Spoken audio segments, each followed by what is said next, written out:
going on, everybody? Reed Gonzalez here of Apex Mobile App. Welcome to episode 14 of Apex on the Go.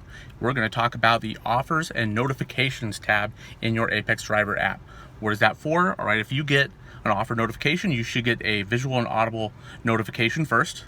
All right, and then when you go into your app, you can see in the top right of your screen, there should be a little button up there for your notifications offers. It might be a little one or two next to it if you have one in there.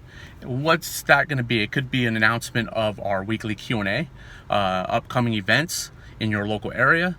It could definitely be local business. Maybe one of our fellow drivers wanted to advertise their business in our app. They can do that, and that is it. So real simple. Oh, on the inside too, in your menu, you could access your offers and notifications tab from your sidebar menu as well.